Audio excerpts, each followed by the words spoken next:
I'm Sharon Bill. Welcome to my Music Theory Tuition series where I work with you step by step through the ABRSM Discovering Music Theory grades.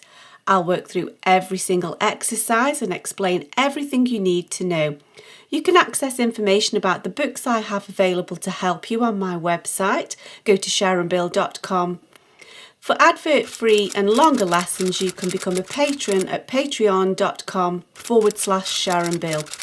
If you can give me a like, that would be super, and please do subscribe to my channel to stay updated. You can support this channel by buying me a coffee at buymeacoffee.com/SharonBill. Let's continue with the topic of intervals in the Grade 5 Discovering Music Theory workbook. We're moving on to page 36. And at the top of the page we get a little reminder here, reminding us of how the intervals can adjust, raising or lowering by a semitone. And if you go to my website, if you go to sharonbill.com, you can find that here as well. And we're also reminded that we always count up from the lowest note, even if that comes second. Do remember as well that we always count the lowest note as the tonic when working intervals out. Some of these intervals will have key signatures, some won't. It doesn't matter though, the principle remains the same. We just add any sharps and flats and apply them as necessary. And so let's have a look at these intervals. The first job is to count out the interval number. So here we can see 1, 2, 3, 4. It's a fourth. We always count the given note, the lowest note, as 1. It's the first step. And then we know that fourths, we don't have major or minor, we have perfect fourths, and A to D would be a perfect fourth. That's part of the major and the minor scale. And here it's been raised, so we've augmented that interval. That perfect interval has been augmented, and so we say it's a perfect fourth raised to an augmented fourth. And so now we have some more intervals to describe. And so perhaps if I work through the first few with you, and then as soon as you're ready, do press pause and try some on your own. Work in pencil, and it doesn't matter if it goes wrong, you can just erase it out and have another go. So here we have a C and a D sharp. If C is 1, then D is the second step, so we know we've got an interval of a second, so that's half the job done. Now if C is our tonic, we know that C to D is the full step, the major step, and then because we've got a D sharp, we've got to raise it, and so D sharp raises that major interval, which makes it bigger again still. We augment that interval, and so this is an augmented second. So here, slightly trickier clef, so let's work out what notes we've got. So this is a C, B, A, G, F, E, D. And then if that's C, B, A, G, flat. So let's look what we've got here. D to G, flat. Let's count the interval first. 1, 2, 3, 4. It's a fourth. And intervals of a fourth aren't major or minor, they're perfect. However, D to G is a perfect fourth because the scale of D major and the scale of D minor would both have just a G natural.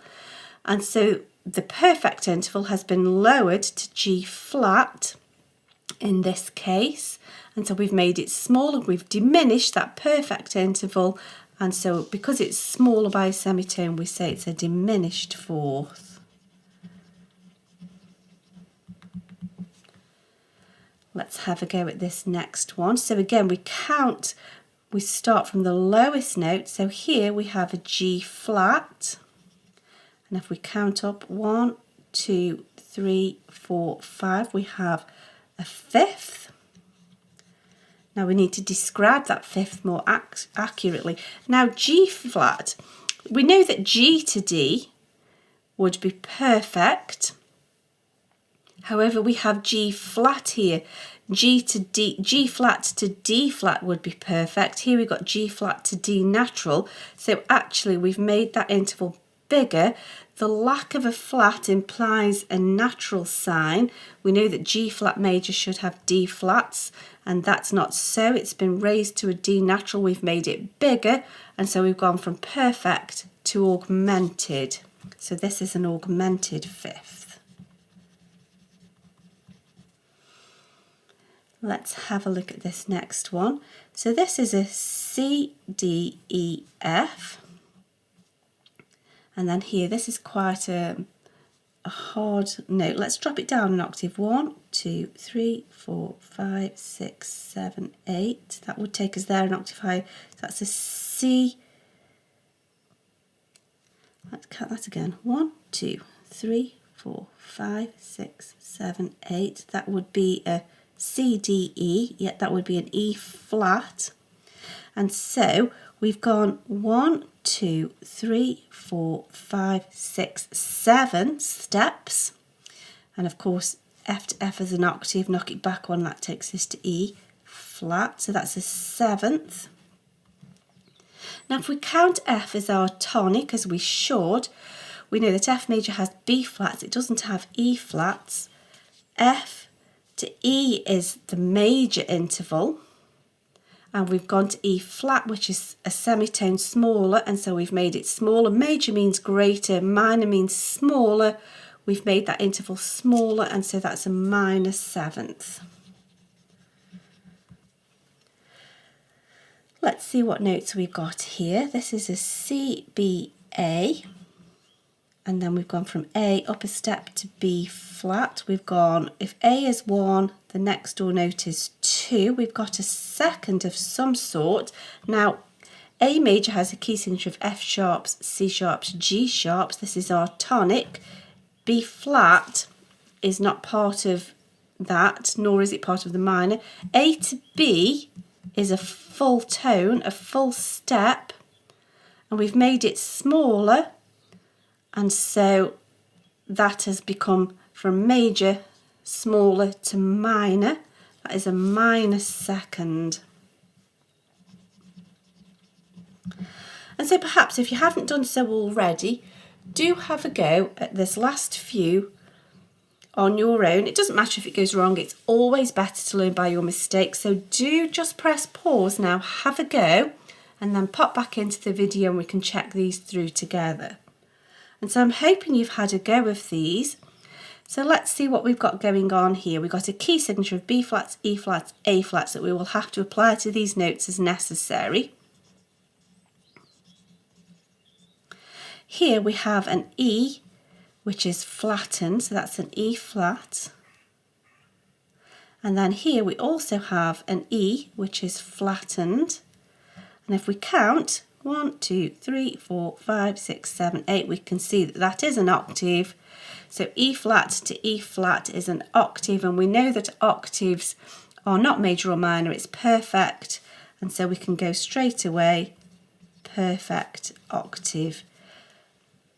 You could say eighth, of course. Either of those mean the same thing. So here we've got a key signature of 1, 2, 3, 4, 5, 6 sharps.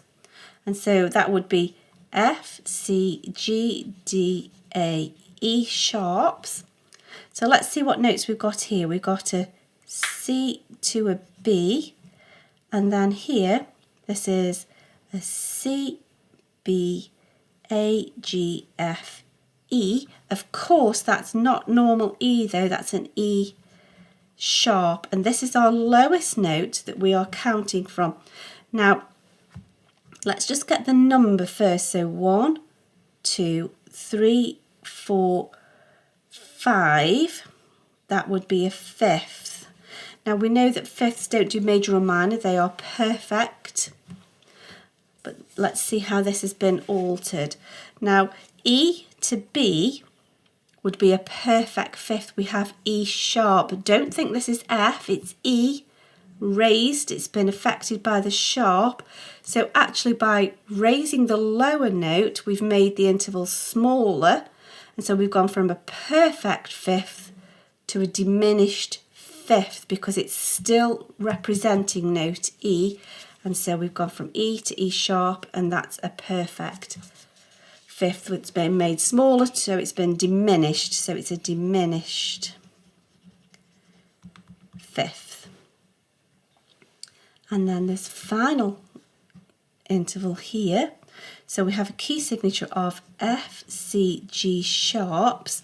However, regardless of what this key signature says, we treat this as our tonic. Our lowest note is the tonic. This is a note G, but of course it's a G sharp. And this is a 1, 2, 3, space, line, space. It's a third. And we've gone to B sharp. Now it's hard thinking of G sharp as a tonic, so let's just shuffle this around to make it more easily. We know that G to B, G natural to B natural, is a major third, and so if we just do parallel movement, we can see that G sharp to B sharp is also a major third. Just makes it easier. G sharp to B sharp is a major third, just as G to B is. And so that's a major third. Now we can adjust these intervals even further by using chromatic adjustments, and so here we have a C to an E double flat. Now, just as we've seen in this previous one, enharmonic doesn't change the interval. You've got to think about what it's replacing. This is a 1, 2, 3, a third of some sort. We know that C to E is major, C to E flat is minor, and then if we adjust it again to E double flat, it's a diminished third. We've gone from major to minor, and then smaller again takes us to diminished. It's got to be a diminished third. That is not the same as a major second, because that is C to note D, which is a next door step. It's dependent upon where it's written on the stave. The sound it makes is kind of irrelevant in this application. We're thinking of how to explain what's written on the page. So just be careful with that. I hope this is helpful to your studies. Please do like and subscribe to stay updated. If you'd like to support this channel, you can buy me a coffee, and for advert-free lessons, you can become a patron. Do visit my website where you'll find many resources available to help you. Visit sharonbill.com. Thanks for watching. Bye.